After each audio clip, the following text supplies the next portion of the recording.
하다 보니까 좀 설교 진도가 조금 늦긴 한데 사실은 또 말씀을 쉽게 지나가기 어려운 말씀을 해서 제가 2장을 또 나머지를 같이 하도록 하겠습니다. 말씀을 나누기 전에 제가 이번에 동아시아를 또 돌면서 마음에 여러 가지 느낀 것들도 항상 있지만 또 새롭게 또 깊이 와닿는 것이 참 우리는 교회 안에서 신앙 안에서 사는데 하나님을 알지 못하고 사는 세계가 이렇게 넓고 크구나라는 걸 생각하면서 참 할 말이 말문이 닫혔어요.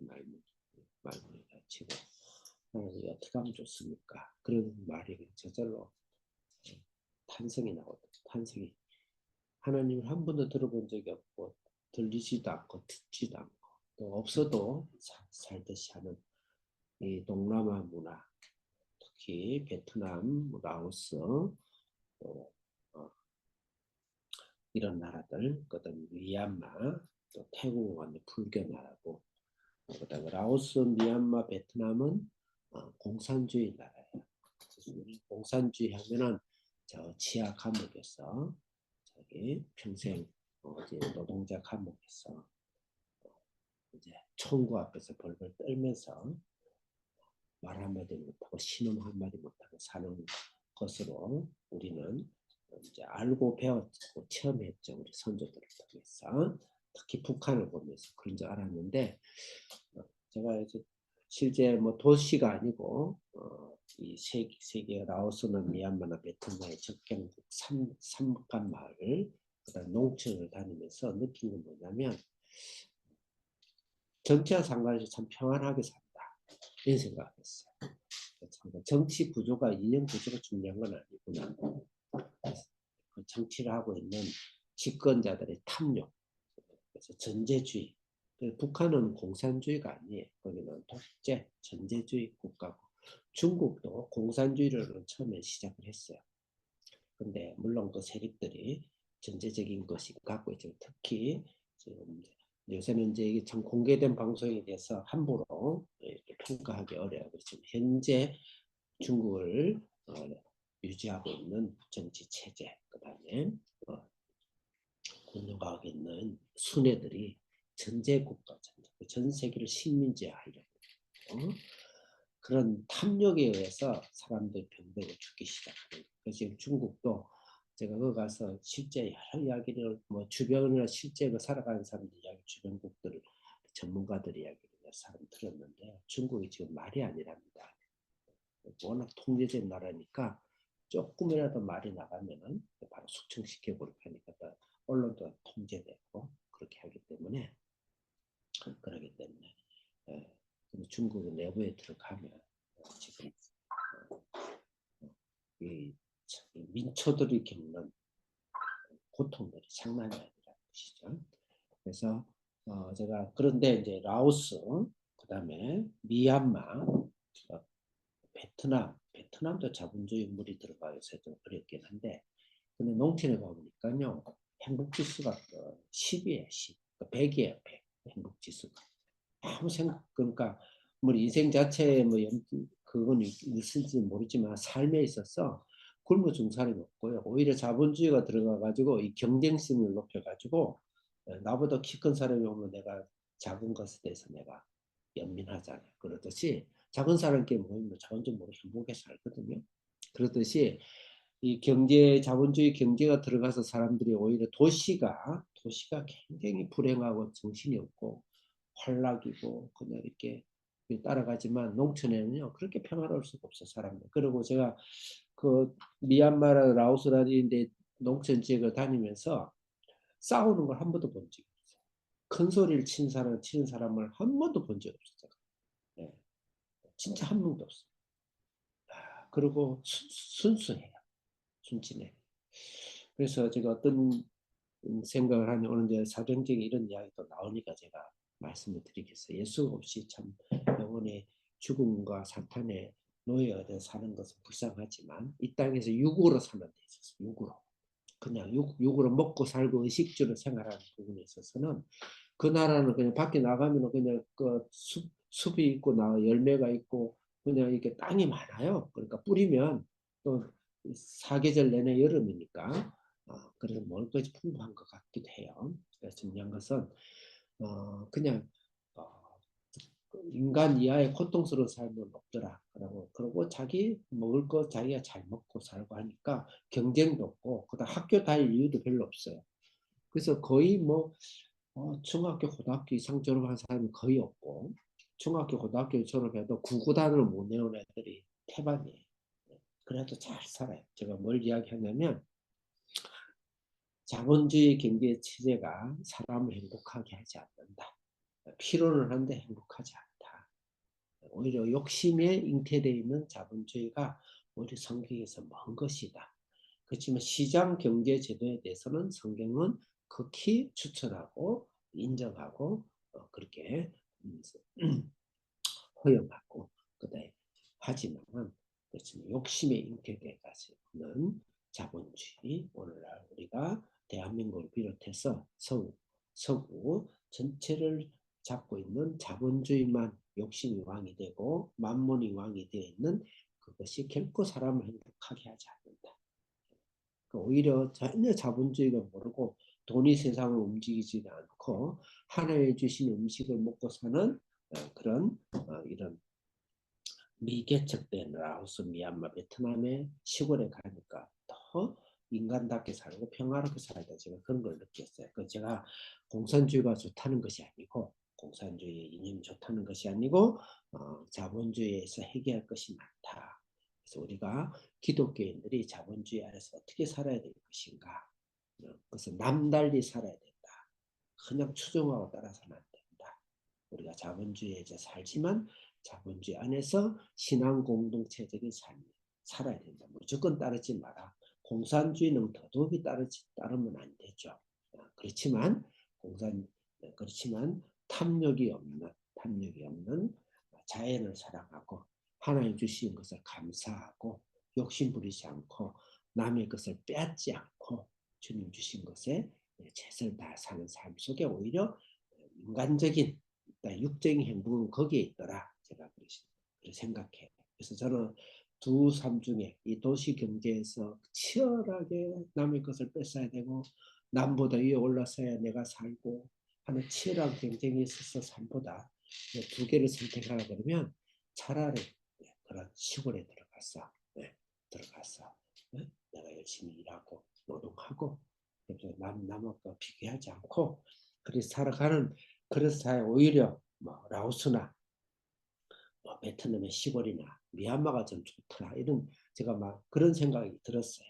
그런 생각이 들어서 제가 이야기한 거 오해하지 마시고 우리는 복음을 위해서 어디든 가야 되니까 자본주의가 좋아서 가는 것이 아니고 자본주의 세계에 깊이 들어가는 것은 그 속에 영혼을 구원하기 위해서 우리가 그곳에 들어가야지 나의 삶을 탐욕적으로 나의 삶을 성공지향적으로 살아가기 위해서 그렇게 해서 전투적으로 살아게 되면은 오래 잃는 것이 많고 차라리 초야에 묻혀서 정치와 인연에 상관없이 자기 땅을 파면서 사는 이런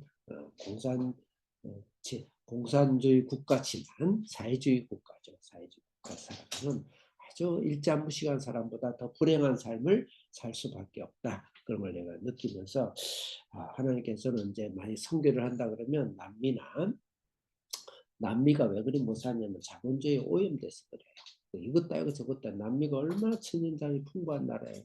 자본주의의 그 구조에 오염돼가지고 전부 종살이가 되어버려가지고 자본주의도 아니고 이것도 아니고 전체 다 뺏겨버렸어요.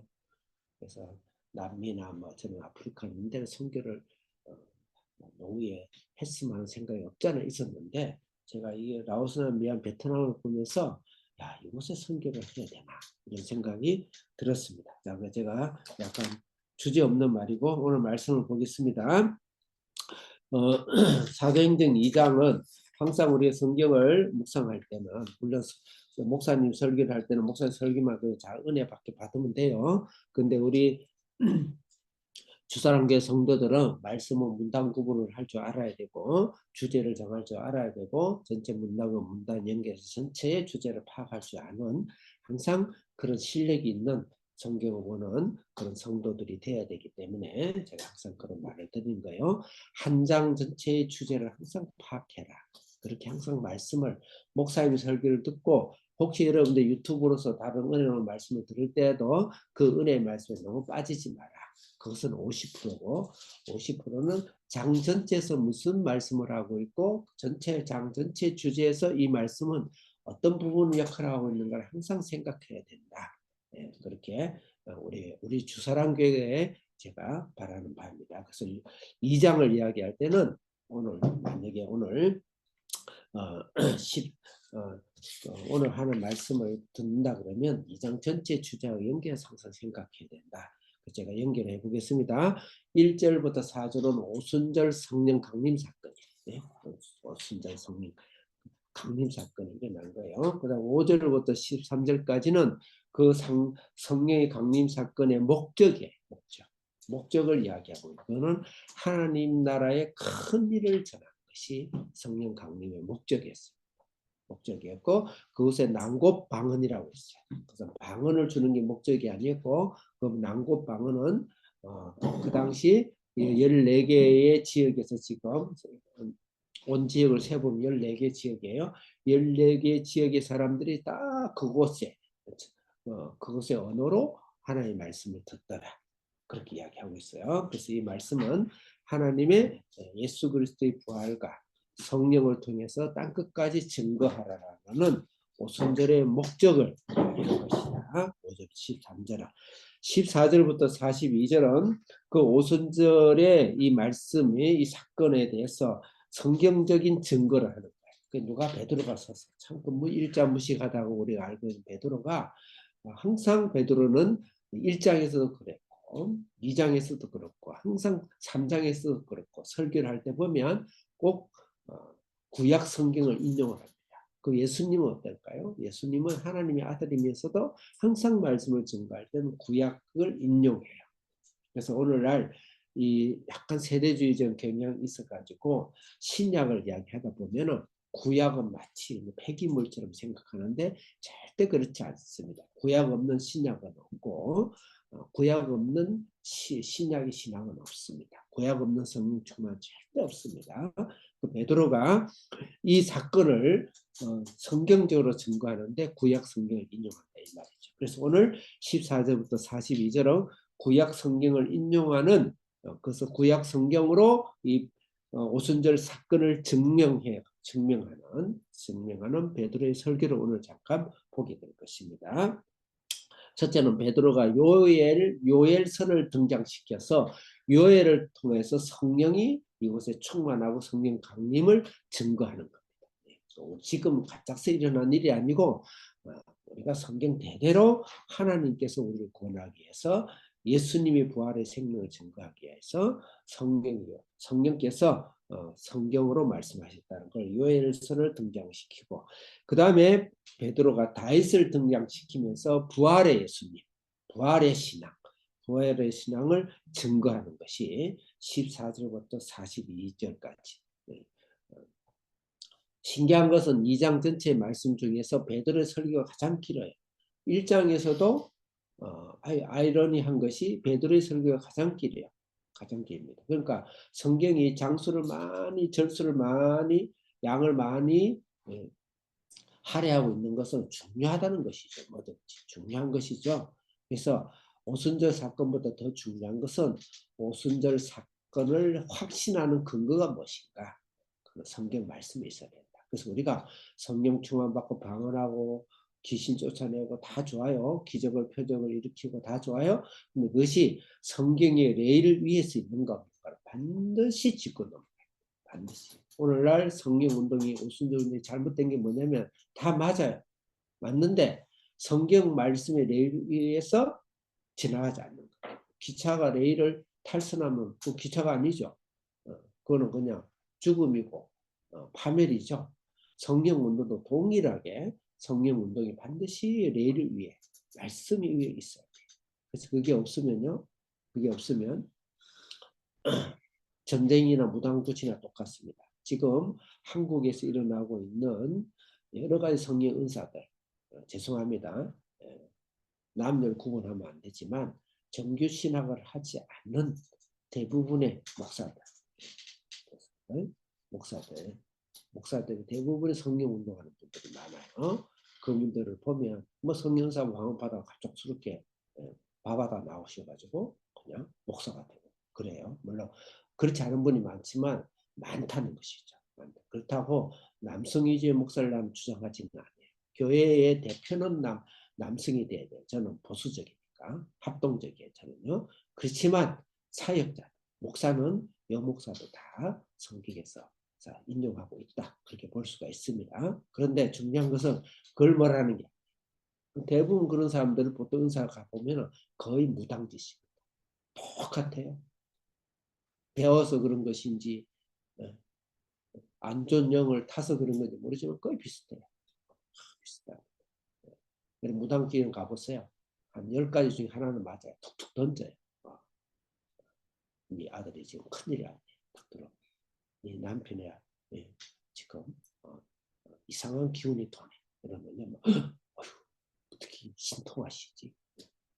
그 성령사반대 가면 탁탁 던집니다. 내가 괜히 이론이 아니야. 나는요. 전국에 있는 그 성령은사 집회 다 탐방하러 갔다. 지금은 요새 학교에 모여가지고 자유모임 안에서 아니지만 제가 괜히 하는 말이야. 진짜 안 가니까. 저도 영분들이 있으니까. 굉장히 무서워요. 돈봉도 두께 보고요. 기도해주고. 돈봉도를 손에 딱 얹어요. 그럼 영감이 와요. 예언을 해줘. 내가 이게 혹자를 내가 비난하는 게 아니고 대부분 그렇다. 내가 다 경험한 거야. 내가 다 확인한 거야. 심각하다.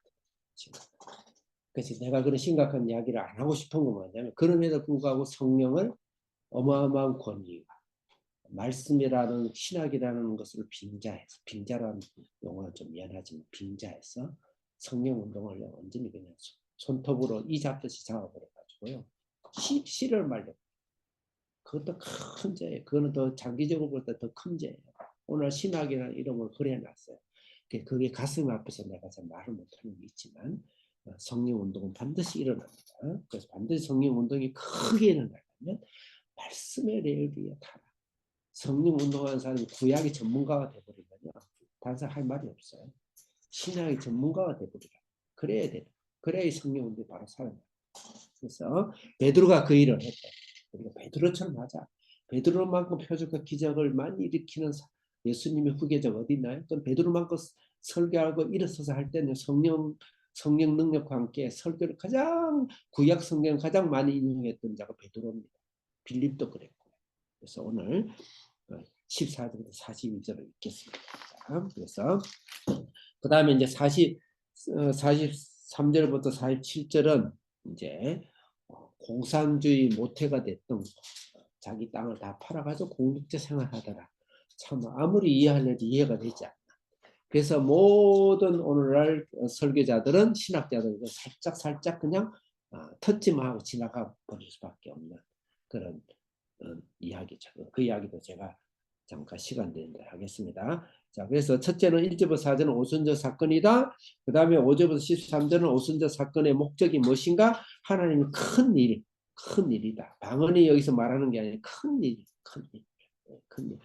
큰 일 중에 방언은 뭐냐면 바로 예수님의 강림 사건으로 복음을 전 세계에 전하는 성령의 강림과 예수 그리스도의 부활을 증거하는 것이 목적이 바로 오순절 사건의 목적을 이야기한 것이다. 14절과 42절은 반드시 성경의 말씀의 레일을 타야 된다. 말씀의 레일과 말씀의 증거를 성령 운동은 반드시 확인받아야 되고 증거를 받아야 된다. 그게 오늘 14절부터 42절이고 43절부터 47절은 그 오순절의 결과는 뭐냐? 한마디로 온 백성의 칭송을 받더라. 그래. 성령운동 엄청 일어나 한국 개혁 부흥하고 성령운동이 일어나는데 백성들마다 손가락질을 한다. 그럼 그것은 잘못된 성령 충만이다. 항상 전체 구조 속에서 오늘의 말씀을 생각하는 게 중요하다. 자, 14절이지, 14절. 자, 14절 크게 읽겠습니다. 시작. 다시 2장 14절, 여기 우리 방 안에 있는 성도들 다 읽겠어. 2장 14절 시작. 베드로가 11사도와 함께 서서 소리를 높여 이르되 유대인들과 예루살렘에 사는 모든 사람들아, 이 일을 너희로 알게 할 것이니 내 말에 귀를 기울이라. 아멘. 베드로가 이제 설교를 시작하죠. 15절 시작. 때가 죄의 삼신이 너희 생각과 같이 이 사람들이 취한 것이 아니라.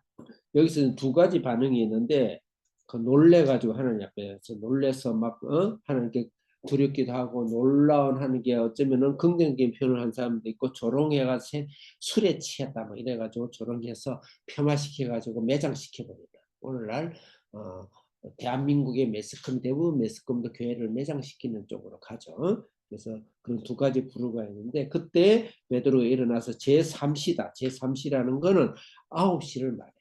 9시. 그 플러스 6을 말하면 됩니다. 그래서 9시 말, 오전 9시.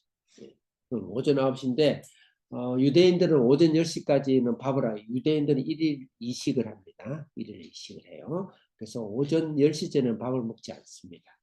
밥도 안 먹는데 무슨 9시, 오전 9시부터 술에 취해가 있을까요? 그 다음에 그 밥을 안 먹는 대신에 오전 9시까지 기도하는 시간. 하루에 3번 유대인들은 다 기도하죠. 그때 기도하는 시간.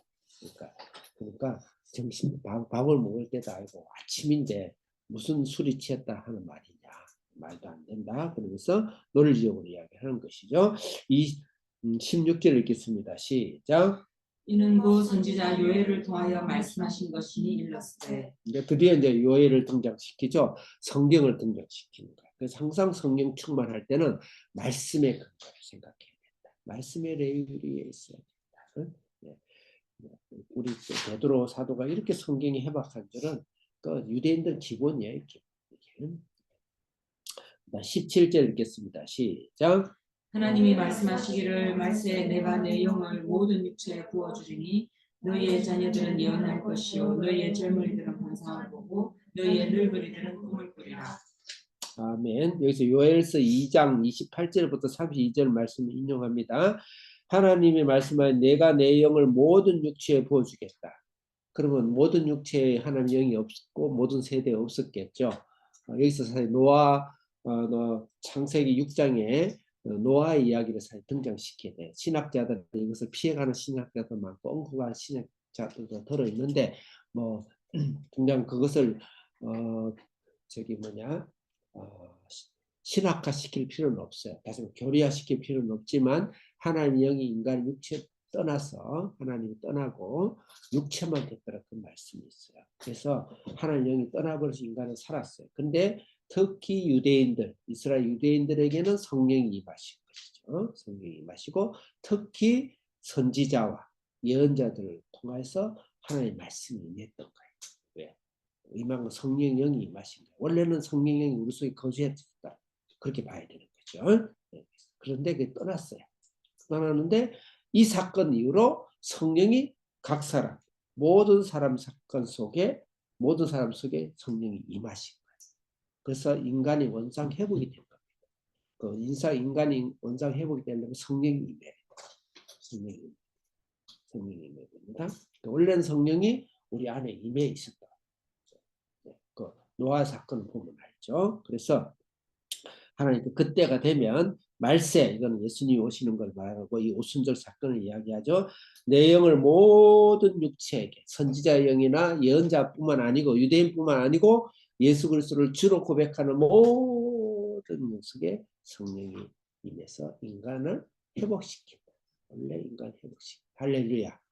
이게 바로 이 세상이에요. 세상을 살아가는 의미인데 제가 이 아시아에 가보니까 성령 없이 수없는 사람이 사는 거 보니까 내가 막 해석도 안 되고 막막하기도 하고 기가 막히기도 하고 우리가 이런 세상에 살고 있고 우리끼리 교환해서 뽕짝뽕짝 박수치고 일이 아니겠구나 생각해서 참 죄스럽고 그런 생각을 하게 됐어요.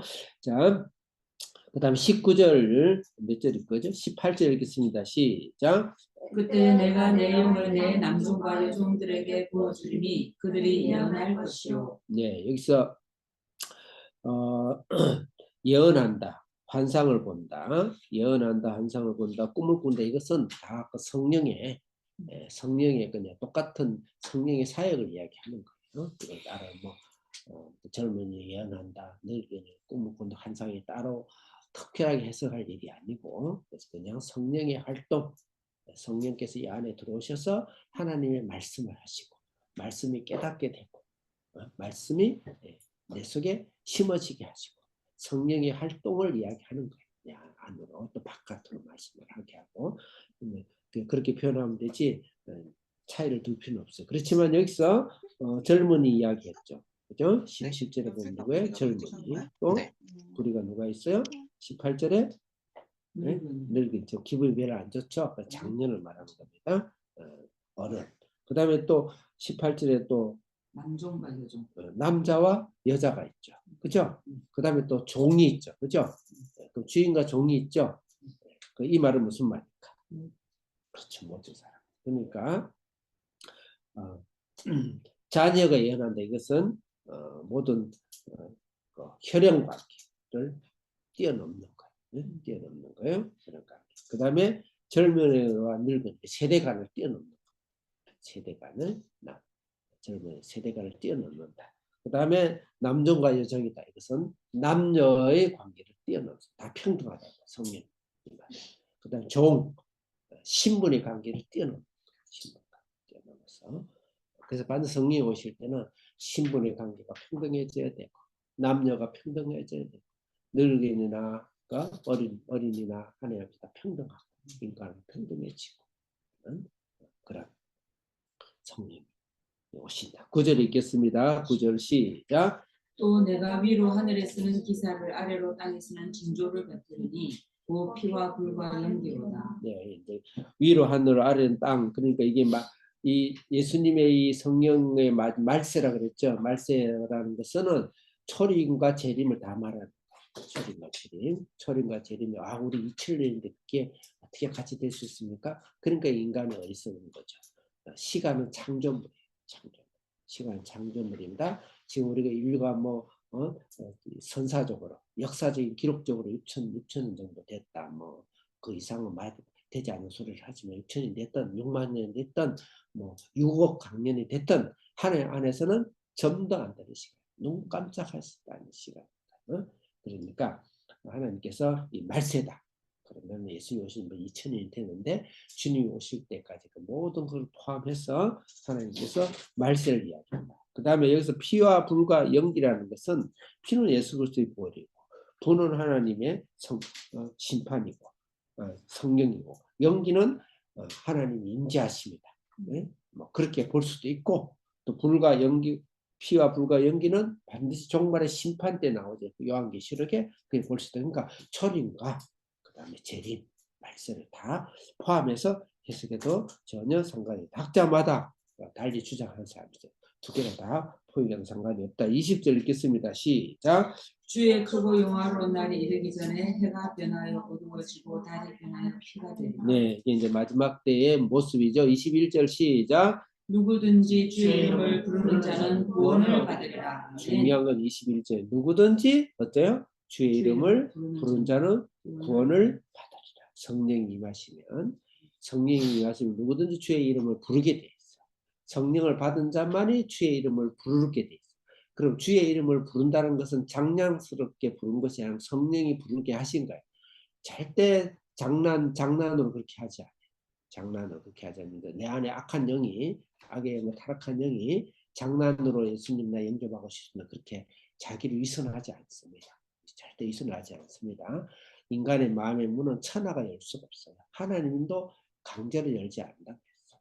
성령께서 감화 감동시켜서 성령의 감화 감동할 때 마음의 문을 열고 예수님을 영접하는 겁니다. 그래서 주의 이름을 부른다는 것은 이 꼴은 성령을 받았다. 성령을 받았습니다. 22절 읽겠습니다. 시작. 이스라엘 사람들아 이 말을 들으라. 너희도 아는 바와 같이 하나님께서 나사렛 예수로 큰 권능과 기사와 표적을 너희 가운데서 베푸사 너희 앞에서 그를 증언하셨느니라. 자, 이제 서서히 이제 주제를 화제를 땅고서 넘어갑니다. 이제 부활로 넘어갑니다. 성령 이야기했죠? 성령에서 사도 바울에서 요엘서를 성경 전체에서 성령이 임하신다. 그게 바로 하나님의 큰 일이고 방언의 목적이고 성령이 임한 목적이다. 그 이야기를 하는 거예요. 두 번째로 이 성령이 임한 목적은 성령 이 오순절 사건의 목적은 성령이 임했다는 것과 두 번째로는 부활의 그 성령이 통해서 부활의 예수님을 체험하고 부활의 세상, 부활의 능력, 부활의 예수의 생명으로 우리가 살아가는 것을 증명하는 것을 성경을 통해 이야기하고 있습니다. 자, 23절 읽겠습니다. 시작. 그가 하나님께서 정하신 뜻과 미리 아신 대로 내주라 하였거늘 너희가 버금는 자들의 손을 빌려 못 박아 죽였으나 예수님이 죽으심이죠. 24절 시작. 하나님께서 그를 사망의 고통에서 풀어 살리셨으니 이는 그가 사망에 매여 있을 수 없었음이라. 너희가 못 박아 죽고 약 말씀대로 그 다음에 하나님께 사망에서 풀어서 부활시켰다. 근데 그 부활을 누가 증거했느냐? 내 말이 아니다. 성경의 말씀이다. 다윗의 말씀. 성경의 부분. 그러니까 저는 이게 더 은혜가 돼요. 사도 바울이 아니 사도 베드로가 성경을 통해 가지고 예수님의 부활과 예수님의 성령을 증거하고 있는 위대한 25절 읽겠습니다. 시작. 다윗이 그를 가리켜 이르되 내가 항상 내 앞에 계신 줄을 배웠으며 나로 요동하지 않게 하기 위하여 그가 내 우편에 계시도다. 네, 예수님을 자기 후손이에요. 다윗이 자기 후손에서 예수님이 오시는 메시아인데 그를 주라고 표현하고 있고 내 우편에 앉아 계시다. 자기가 나중에 이제 영적으로 하늘 앞에 갔을 때 26절 시작. 그러므로 내 마음이 기뻐하였고 내 혀도 즐거워하였으며 육체도 희망에 거하리니. 다윗도 지금 성령이 임한 거예요. 성령이 임하니까 자기 혀와 눈과 마음과 마음으로 하나님을 기뻐하는 거죠. 27절 시작. 이는 내 영혼을 음부에 버리지 아니하시며 주의 거룩한 자로 썩음을 당하지 않게 하실 것이며. 썩지 않고 예수님 부활처럼 자기 육체도 부활한다. 이걸 지금 고백하는 거죠. 28절 시작.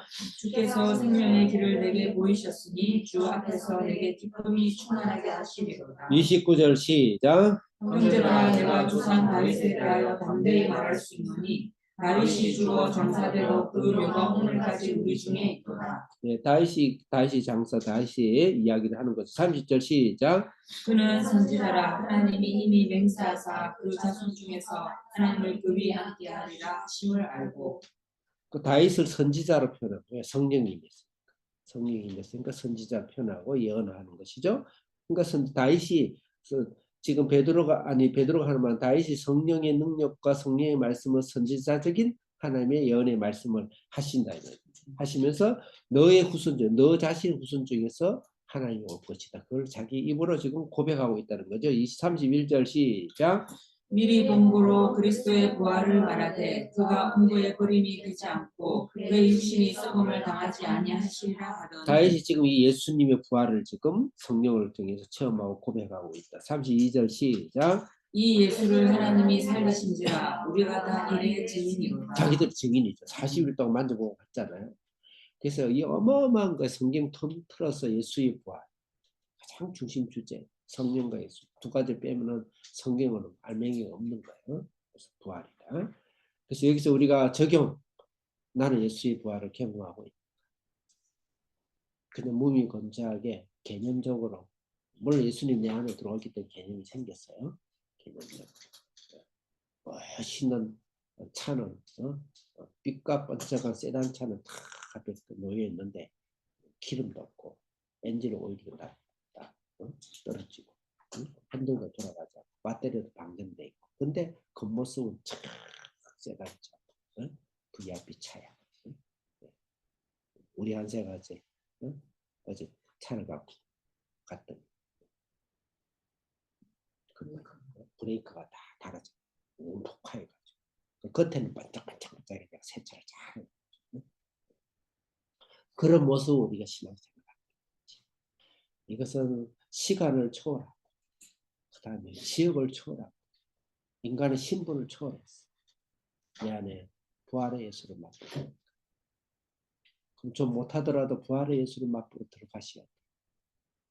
놓더라도 부활의 신앙을 맛보러 가셔야 돼. 부활의 신앙, 예수의 부활에서 성령의 기쁨의 신앙으로 들어가야 된다. 그게 신앙이 전부고 성경이 전부다. 몇 절이 몇 거죠? 37절. 예? 벌써 부활해 버려가지고 몰라요? 32절 읽겠습니다. 시작. 이 예수를 하나님이 살리신지라 우리가 다 이에 33절 시작. 하나님의 오른손으로 예수를 높이시매 그가 약속하신 성령을 아버지께 받아서 너희가 보고 듣는 이것을 부어주셨느니라. 34절 시작. 다윗은 하늘에 올라가지 못하였으나 친히 말하여 이르되 주께서 내 주에게 말씀하시기를 35절 시작. 내가 내 원수로 내 발등상이 되게 하기까지 너는 내 우편에 앉아 있으라 하셨도다. 36절 시작. 그런즉 이스라엘 온 집은 확실히 알지니 너희가 십자가에 못 박은 이 예수를 하나님이 주와 그리스도가 되게 하셨느니라. 37절 시작. 그들이 이 말을 듣고 마음에 찔려 베드로와 다른 사도들에게 물어 이르되 형제들아 우리가 어찌할꼬 하거늘. 네, 우리가 마음에 찔림을 받아야 돼. 마음에 찔림을. 내가 부활의 신앙을 우리는 구원을 받았어요. 그거는 전제적인 거예요. 구원을 다 받았어요. 구원을 받고 천국에 가요. 그렇지만 이 땅에서 그것만으로는 부족하죠. 구원을 받은 건 맞지만 하나님은 더 풍성한 삶을 허락하셨어요. 그건 예수의 부활의 삶을 사는. 일반인이 똑같이 눈도 생기고 눈도 두 개요, 코도 하나요, 머리도 하나요, 다리도 하나요, 몸도 하나요, 집도 하나요, 다 가정이 갖고 있는 그 사람하고 여기도 질이 다요. 내 안에 부활의 신앙. 떠났던 성령이 다시 내 속에 오셨는가? 노아 이후에 성령이 다시 내 속에 오셨는가? 그 부활의 신앙으로 오늘 교회가 부활해. 신학이 다시 부활해. 신학. 너무 훌륭한 말씀을 연구를 많이 하셨어요. 너무 감사해요. 감사합니다. 그 속에 에너지가 오히려 다시 투입되듯이 성령이 부활의 예수가 충만하게 되면 온 백성이 불화하고 나타남을 하게 되고 칭송을 하게 되고 저들은 뭔가 다르다. 두 가지 반응이 있겠죠. 첫째 예수께로 돌아온 사람이 있고 그 다음에 우리를 핍박하는 자가 있어요. 두 가지 반응이에요. 핍박을 두려워할 건 없어요. 그래서 이제 자, 그다음 38절 읽겠습니다. 시작. 베드로가 이르되 너희가 회개하여 각각 예수 그리스도의 이름으로 세례를 받고 죄 사함을 받으라. 그리하면 성령의 선물을 받으리니. 성령의 선물을 받으리니. 39절 시작. 이 약속은 너희와 너희 자녀와 모든 번대 사람 곧 주 우리 하나님이 얼마든지 부르시는 자들에게 하신 것이라 하고. 네, 여기서 아까 앞에 38절에 주 예수를 세례를 받고 죄 사함을 받으라. 그럼 이거는 구원이에요. 영적 구원입니다. 그 다음에 이게 성령을 선물을 받으리라. 이 성령의 선물은 두 가지 의미가 있어요. 내적인 성령을 구원받을 때 받는 것과 함께 외적인 성령까지 포함되어 있는 것입니다. 이것은 내가 개인적인 인연과 철학을 설명하자는 게 아니고 성경 전체 문맥에서 그래서 사도행정이 우리 국어 시험에 나왔다 생각하고 이걸 해석해보라. 그럼 뒤에 있는 걸 다 그 구조적으로 문학적으로 지성적으로 논리적으로 생각해보라. 이것은 전체로 봤을 때 성령의 선물은 성령 세례까지 나타나는 성령 세례, 내적인 것과 외적 선물까지를 이야기하고 있다. 그래서 이 성령의 선물은 두 가지를 다 의미를 하고 있다. 40절 읽겠습니다. 시작. 또 여러 말로 확정하며 권하여 이르되 너희가 이 배역한 세대에서 구원을 받으라 하니. 네, 41절 시작. 그 말을 받은 사람들은 세례를 받으며 이날의 신도의 수가 3천이나 더하더라. 세례를 받으면 신도의 수가 3천이나 더하더라. 42절 읽겠습니다. 시작. 그들이 사도의 가르침을 받아 서로 교제하고 떡을 떼며 오로지 기도하기를 했습니다. 42절부터는 그 결과, 반드시 신앙과 성령 충만한 결과가 나타나요. 결과는 사도의 가르침을 받다. 그래서 말씀 공부, 또 말씀 연구, 그다음에 큐티, 말씀을 생활하고 말씀을 먹는 그런 사도들이 가르치는 뭐겠어? 말씀을 가르치고 하겠죠. 그다음에 서로 교제하고 떡을 떼더라. 교제하고. 우리는 이제 이걸 코이노니아라 그러는데, 우리는 서로 교제한다는 거 해서 그냥 친목회처럼 남전도의 모임이다. 뭐 여전도의 야유회다. 또 단합대회다. 또 뭐 서로 그렇게 사귐 있고, 또 뭐 우리 교회 가면 또 예배 드리고 나면 또 서로 이렇게 인사도 하고 차도 한잔 마시고, 그런 코이노니아 교제를 말하는 게 아니야. 그냥 그 모임 자체가, 성도의 모임 자체를 교제를 이야기해요. 그래서 오늘 교회를, 한국에는 유교적인 사상 때문에 교회 쓸 때 가르칠 교자 씁니다. 가르칠 교자, 교육할 때 교자 있죠. 학교할 때 교자, 가르칠 교자, 가르칠 교자에서 교회, 가르치는 영적 모임이다, 이렇게 이야기하는데, 원래 교회는 어느는 사길 교자, 그 옆에 나무 목자가 사길 교자가 나무 목자가 들어가나, 그래서 사길 교자, 사길 교자. 그러니까 교회라는 거는 교제가 결과를 나타내. 삶을 나누고, 행복을 나누고, 슬픔을 나누고, 시간을 나누고, 공간을 나누고, 더 나가서는 뭐니 해도 먼 일을 나눌 수 있는, 그것이 교회. 그걸 코이노라 그래. 서로 교제하고 떡을 뗀다라는 건, 우리가 간신욕 떡이라는 거야. 이건 식사를 말해요. 식사를. 떡이라는 건 식사를 말해요. 성찬생할 때 식사를 말하는 거지, 우리처럼 약식을 이렇게 하는 게 원래는 아니에요. 그 식사를 나눈다는 것은 그 당시 인생의 최고 높은 수준의 교제입니다. 최고 높은 수준. 자기 것을 다 내주고. 그게 바로 결과다. 그리고 오로지 기도하기를 힘썼다. 그래서 기도에 전혀 힘쓰는 그런 결과가 반드시 나타났다. 그걸 잠깐 제가 5분 정도만 43절부터 47절까지 끝맺으면서 하겠습니다. 그 결과가 어떻는가? 43절 읽겠습니다. 시작. 사람마다 두려워하는데 사도들로 말미암아 기사와 표적이 많이 나타나니. 첫째, 사람이 두려움. 그래서 여러분, 거룩한 두려움이 있어요. 성도 기도 안에, 우리 공동체 안에는 거룩한 두려움이 있어요. 종이 한 장처럼 얇은 천박한 대중음악 같은 그런 찬송이나 찬양, 기도나 교제, 성령님은 그렇지 않아요. 굉장히 기쁘고 즐거워하면서도 거룩한 하나님의 임재, 거룩한 건설적이고 축복적이고 사랑으로 옷을 입은 거룩한 이 두려움이라는 것은 거룩한 신중함이 있어요. 그래서 서로 간에 성도들 이야기할 때도 사람을 상처 주는 말 함부로 말하지 않냐. 응? 축복감. 또 얼굴이나 말을 할 때도 내 마음 진심을 이야기할 수가 있어요. 그렇다고 뭐 너무 무거워라는 것이 아니고 영적인 이 영적인 경험을 해본 분만 알아요. 거룩한 성이 된다. 그다음 사도들의 기사가 표적이 많다. 그래서 성도들 안에 우리 이 기적과 표적이 많이 일어나요. 사실 간증이 많아야 돼. 그래서 앞으로 우리 주사랑교회 예배 드릴 때는 앞으로 2명씩 간증을 설까 싶어요. 사병제 시작하면 사병제로 들어가야 되니까 간증이 많아요. 간증. 기사 표적의 일들이 우리 속에 많이 일어나. 그게 물질적인 것일 수도 있고, 또 여러분들이 질병적인 것일 수도 있고, 정신적인 것일 수도 있고, 또 가정적인 것일 수도 있고, 내 삶의 사소한 일까지 항상 감정으로 가득 차져 있어요.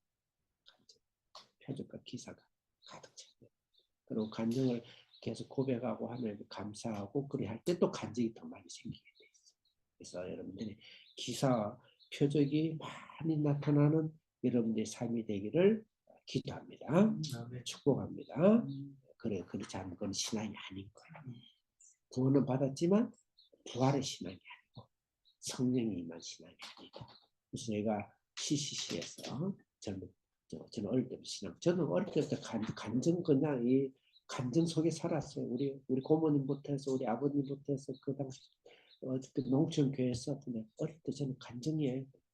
그런 간증을 오늘날 교회에서 계속 찾기를 바래요. 그게 공급이 안 되니까 그런 걸 찾아서 산으로 들러 하다 보니까 무당 같은 신앙 말씀이 없다 보니까. 그래서 이제는 그분만 뭘 할 일이 아니에요. 오늘 신학에 자신을 경성하고 그 다음에 고쳐야 돼요. 그래서 간증. 대학생 CCC 때 매 간증이에요. 그래서 우리 모임하면요, 이렇게 같이 둘 서너 명 모이면 찬 기타 들고 찬양하면 나 오늘 하나님 어떻게 인도했다. 나 하나님 나를 어떻게 사랑했다. 나 오늘 하나님 어떻게 은혜 받. 이런 항상 간증을 했어요. 그리고 예배 드릴 때는 항상 간증이 나와요. 간증, 항상 간증. CCC가 전 세계적으로 다 성령이 나타나 있으니까 반드시 간증이 나요. 기자, 기사, 표적으로. 그래서 크든 작은 면에서도 하나님 앞에 날마다 간증, 기사, 표적 있어요. 그래서 항상 그것을 숨기지 말고 그걸 자랑질하면서 막 그렇게 하면 안 돼요. 어떤 사람은 간증 체험 거짓말을 안 해요. 그래서 체험한 거 가지고 10년, 20년 전 교회를 돌아다니면서 팔아먹는 사람인데 그거 안 됩니다. 옛날 거 간증하지 말고 내일 거, 오늘 거 간증 하시면 돼요. 자, 그 다음에 44절 읽겠습니다. 시작.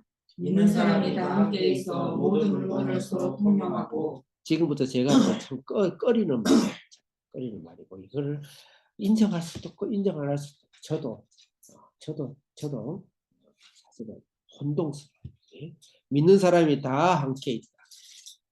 이거는 시간과 공간이죠. 믿는 사람이 다 함께 있다. 어떻게 함께 있을 수 있죠? 네? 믿는 사람이 네? 시간, 공간을 어떻게 할 수 있어요? 이건 한 집에 살았나요? 모여 살겠죠. 네? 모여 살았어요. 그러니까 그게 안 나와 있으니까 그래서 내가 헷갈리는 거야. 그 성경에 다른 데도 이런 증거가 없어요. 신약 전체에 봐도. 그래서 내가 연보를 다른 곳에 옮겼다. 이런 거. 이때만 있는 거 아니에요? 그렇게 하기도 이게 사장이 또 나오거든. 네. 한 번만 나오면 그냥 이거는 교훈을 삼는데 두 번 이상 나오면 교리화가 될 가능성이 뭐 이건 상당히. 네? 우리 한비전은 이렇게 걱정 안 해. 우리 한비전 이렇게 살고 있어. 그래서 내가 사실 한비전을 하는 거야. 그 교회도 한비전 같은 이런 교회가 되면 좋겠다는 건데 이거를 강요한다든지 프린시플하게 한다 이렇게 할 수가 없는 거예요. 그래서 중요한 건 어쨌든 재산과 뭐죠? 믿는 사람이 다 함께 있고 두 번째로는 물건을 서로 어떻게 해요? 통용하고. 이거 재산을 나누고 함께 통용했다. 네 거 내 거 없이 통용했다. 사장이 더 나오거든요. 이게 공산주의, 공산주의 아이디어를 받아간 거 맞아요. 공산주의. 유대인 키부츠. 유대인 키부츠가 또 유대인 키부츠가 그것이죠. 키부츠가. 그런데 가장 좋은 모델이긴 해요. 인간이 혼자 살기 어렵잖아요. 가장 좋은 모델이긴 한데 이것만큼 또 남용과 거짓과 거짓과 인본주의가 아니라 공산주의죠.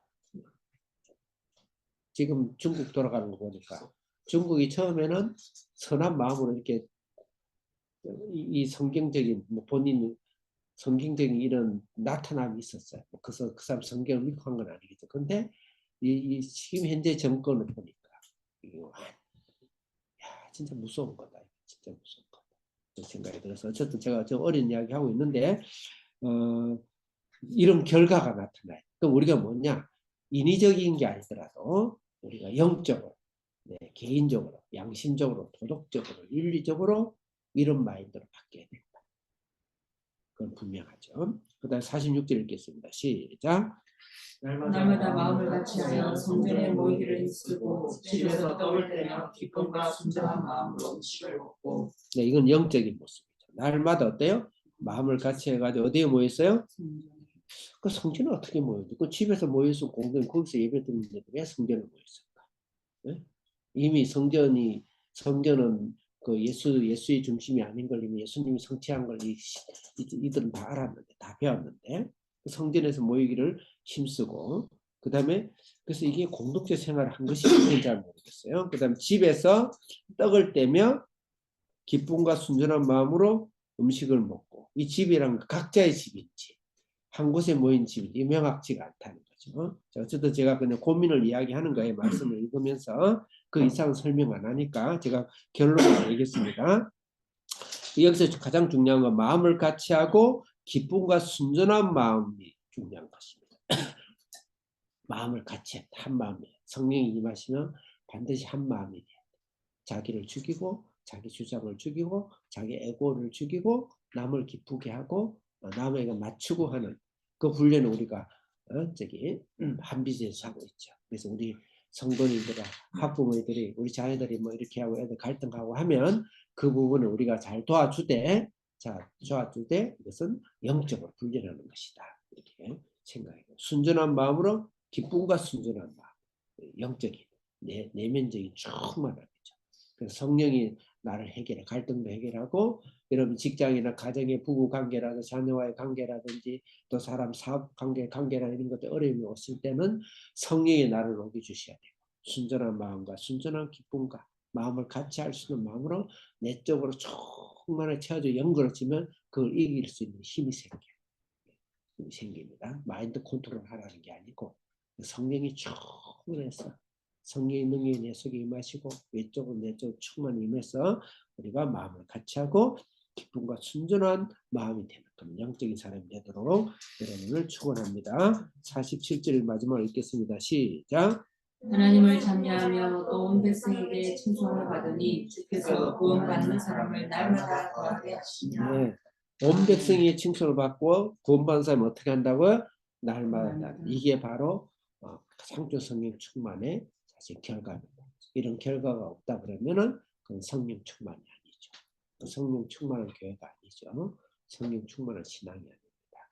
온 백성에게 우리가 우리끼리만 주여 주여 하나님 제일 주의로 살면 안 되고 그것으로 통해서 온 백성에게 놀라움을 전해주는 인간의 삶이 저렇단 말이야.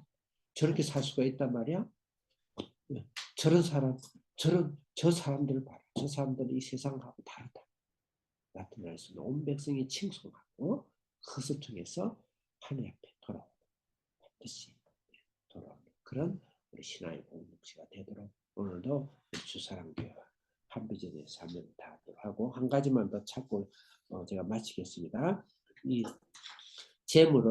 재물을 소유를 팔아서 각 사람에게 나눠줬던 이 당시 사도행전 2장 4장에 나왔던 것이 오늘 우리 기독교인들의 의무 사항인지 다시 말해서 여러분들 갖고 있는 아파트 다 팔아가지고 교회 다 바치라 이 말이에요. 지금 2장 4장을 문자적으로 해석하고 그 말이에요. 다 팔아. 그래가지고 공동으로 똑같이 살자. 똑같이 살자. 집도 그렇게 짓고 여러 가지 교육 체계도 만들겠죠. 그렇게 살아라 이런 의미거든. 그게 공산주의 나라 단위라는 공산주의인데 실제 그런 거 기부치에서 그래 했고 이스라엘은 그 다음에 공동체 모라비안 공동체 그 공동체들 오늘날 21세기의 영적 부흥운동과 영적 경건주의를 일으켰던 것이 바로 그 모라비안 공동체라든지 그 공동체인데 그 공동체가 바로 이렇게 살았어요. 그래서 이게 자원적으로 이렇게 할 수 있는 건 답이에요. 답인데 성경에서 그것을 명령했는지에 대해서는 굉장히 퀘션입니다. 그러면 너희는 제사를 다 바치지 않는가? 여기는 바나바도 바쳤거든 사절에 보면. 네. 그런데 거기에 대해서 그 이후에는 성경이 사도 바울이 전 세계를 복음을 전하고 선신서 전체를 봐도 그걸 언급한다고 했어요. 그래서 제가 여기 대해서 되게 퀘션이라는 거예요. 그래서 이거는 뭐냐? 자원을 하는 하고 그것을 시스템을 의무할 수 없다. 왜냐하면 자기 모든 걸 팔았다 그러면 이거는 반드시 성경의 구약 성경 내류에 타야 되는데 성경에서 그것은 금지하는 거예요. 절대 땅은 팔 수 없어요. 오히려 안식일 7년 뒤에 안식년 돌려줘야 돼. 희년에는 더더욱이 억지로 빼서 돌려줘야 돼. 희년에 돌려줘야 되는데 있는 땅을 팔아버린다. 그럼 그거 어떻게 돼? 그렇지 않아요. 그래서 성경의 정신과 어긋난 거예요. 그래서 이거는 그 당시 자원하는 마음으로 그런 정신으로 살아라. 그렇게 봐야 된다. 두 번째로는 신약 어디를 가다가 사도 바울이 반드시 이게 의무 같으면 이 말씀을 교회를 시켜서 가르쳐야 되잖아요. 근데 어디도 가르친 적이 없어요. 헌금은 개인이 하게 돼 있지 교회가 하도록 했지 않습니까? 사도 바울의 수없는 전도의 목적은 뭐냐면 복음과 함께 반드시 돈을 헌금을 모아가지고 가난한 교회를 도와주는 일이 사도 바울의 선교의 목적 중에 하나였습니다. 중요한 목적 중에 2대 목적 중에 하나였어요. 성경을 보세요. 서신서도 보세요. 그런데 그 중에서 보면은 교회에게 그러면 교회가 다 공동체에서 교회 보고 내라 하면 되잖아요. 근데 각 성도들의 연보를 통해서 너희가 내 갈 때 연보하지 말고 주일마다 따로 연보를 해놔라. 해놨다가 걷어가지고 내가 가면은 연보를 해라. 가는 자리 돕죠. 그렇게 해서 그러니까 개인의 사유재산을 다 인정하고 있어요. 그렇기 때문에 이건 의무는 아니다. 그래서 오늘 공산주의 체제가 답이 아니다. 그리스도인 교회의 답은 아니다. 그렇지만 할 수 있으면 그렇게 하면 좋다. 그런 것이에요. 그래서 저는 그렇게 해를 내릴 수밖에 없고 몇 군데 성경만 찾고 오늘 말씀 마치겠습니다. 고린도 후서 9장 한 몇 군데 찾을 때는 빨리 읽고 읽기 찾고 마치겠어요. 고린도 후서 9장. 고린도 후서 9장 6절 7절 읽겠습니다. 고린도 후서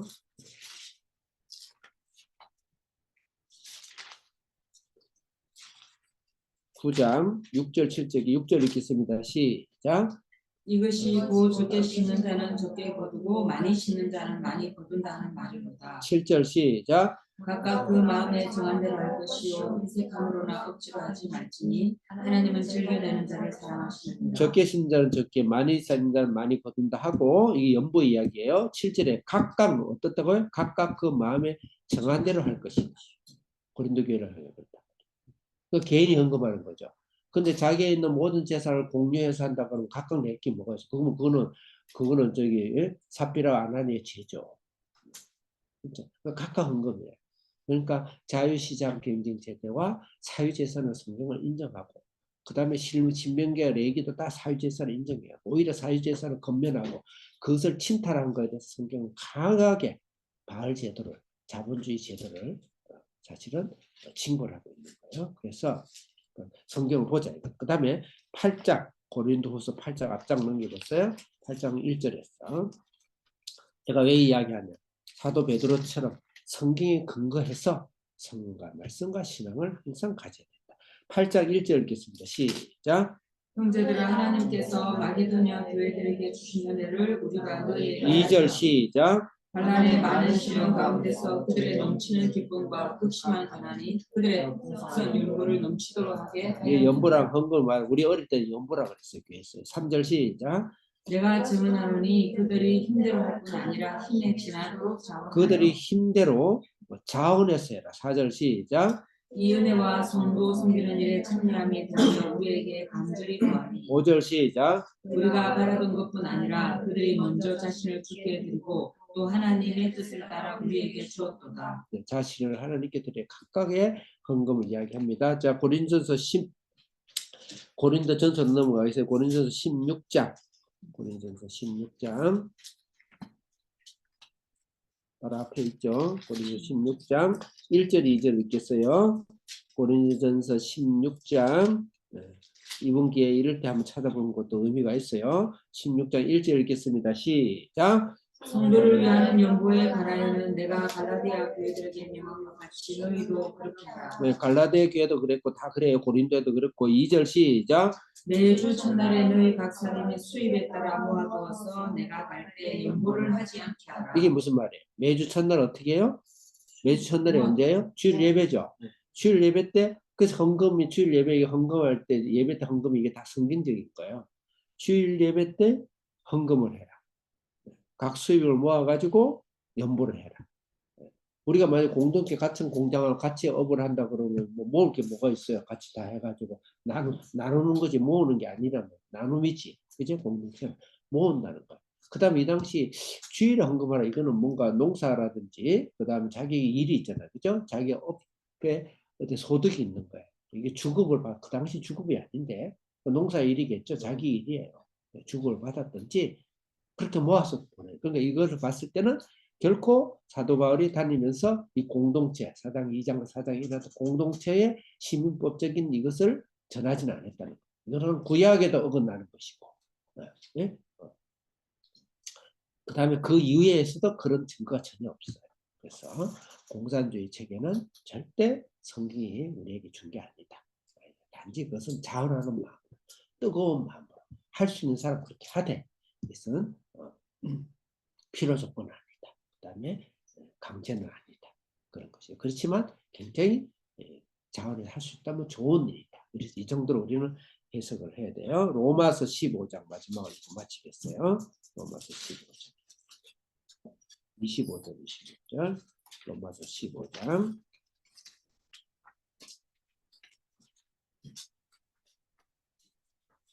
로마서 15장 25절 26절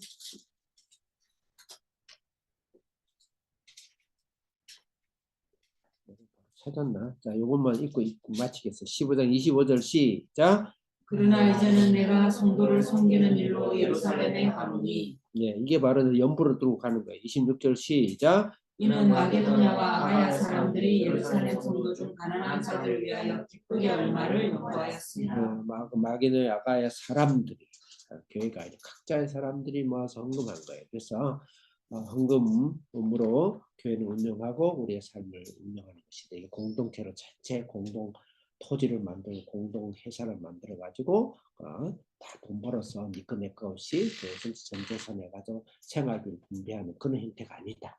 그런 형태는 성경에서 명한 적이 없다. 그럼 그거는 특히 신명기, 레위기, 그 여호수아, 신현 정신, 그다음에 안신형 정신, 안식일 정신에 어긋나는 거다. 반드시 인간은 가족 단위로 자기의 그 땅을 침범하면 안 돼. 오히려 사유재산을 보호하고 자기 자유에 자기 열심히 일하지 않는 자는 먹지도 말라. 이게 사실 신약에 나온 말이에요. 데살로니가.